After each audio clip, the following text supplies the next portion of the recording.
నాన్న 2 అక్షరాలే కావచ్చు. కానీ ఇదే నా ప్రపంచం. అమ్మ కడుపులో ఉండగా చిట్టి తల్లీ అని పిలుస్తున్నప్పుడు నీ గొంతు వినగానే అమ్మ కడుపుని గట్టిగా తంతూ ఎప్పుడు బయటకొచ్చి నిన్ను చూస్తానా అని ఆరాటపడ్డానంట. అమ్మ చెబితే తెలిసింది. నీ గుండెల మీద నా కాళ్ళతో తంతున్నప్పుడు నా బంగారు తల్లి అంటూ నీ 2 చేతులతో పైకి ఎత్తి ఈ ప్రపంచాన్ని చూస్తున్నప్పుడు నేనే మహారాణ్ణి అనుకున్నా. నాన్న నీ రక్తాన్ని చెమటగా పోసి, నా ఆనందం కోసం బట్టలు, బొమ్మలు తెచ్చినప్పుడు, నీ కష్టం తెలియలేదు. ఆరోగ్యం బాగోలేక మంచం మీద పడినప్పుడు, నా బిడ్డకి ఎంత కష్టం వచ్చిందని నన్నెత్తుకొని పరుగు పరుగున డాక్టర్ దగ్గరికి వెళ్ళినప్పుడు, నీ ప్రేమ అర్థం కాలేదు. స్కూల్‌కి వెళ్ళి స్నేహితులతో ఆడుకుంటూ తొందరగా ఇంటికి రాకపోతే, నా బిడ్డ ఇంకా ఎందుకు రాలేదు అని ఊరంతా వెతికినప్పుడు నీ భయం అర్థం కాలేదు.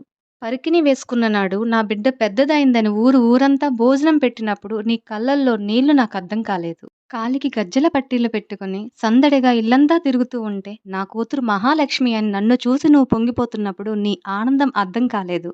నాన్న నా ఆనందాలు వెతుక్కుంటూ రెక్కలు వచ్చిన పక్షివలే ఎగురుతూ ఉంటే నా వేళ్లు పట్టుకొని ఈ సమాజాన్ని చూపిస్తూ జాగ్రత్తగా ఉండాలమ్మా అన్నప్పుడు నీ బాధ్యత అర్థం కాలేదు. కోరికలు గుర్రాలై నా సంతోషం కోసం అదే గుండెల మీద నిన్ను తన్ని ఇల్లు వదిలి వెళ్ళినప్పుడు నువ్వు గుండెలు పగిలేలా ఏడుస్తుంటే నా గుండె కరగలేదు నాన్న. నేను మోసపోయి నా చేతిలో ఉన్న ఈ బిడ్డకు నా తండ్రికి నేను చేసిన ద్రోహము నీ తండ్రి మిగిల్చిన నా ఈ కన్నీరు తప్ప ఇంకేం ఇవ్వగలను నాన్న. క్షమించమని నిన్ను అడుగుదామన్నా నువ్విప్పుడు లేవు. నేను తల్లినైతే గాని నాకు తండ్రి విలువ తెలియలేదు.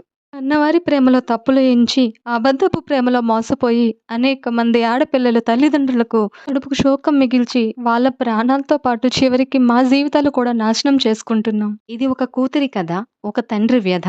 సమాజంలో చాలామంది ఆడపిల్లలకి తల్లిదండ్రులు ఉంటారు. కొంతమందికి తల్లిదండ్రులు ఉండరు. మదర్ లేదా ఫాదర్ ఉంటారు. అయితే అందరికీ అన్నీ దొరకవు. ఉన్న వాటిని వినియోగించుకోవడం మనకు తెలియదు.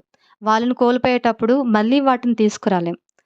మనిషి ఉన్నప్పుడు ఏ తల్లిదండ్రులైనా వాళ్ళ యొక్క రక్తాన్ని చెమటగా చేసి, వాళ్ళ శక్తి మేరకు ప్రతి తల్లిదండ్రులు వాళ్ళ పిల్లలకి ఇవ్వాలనుకుంటారు.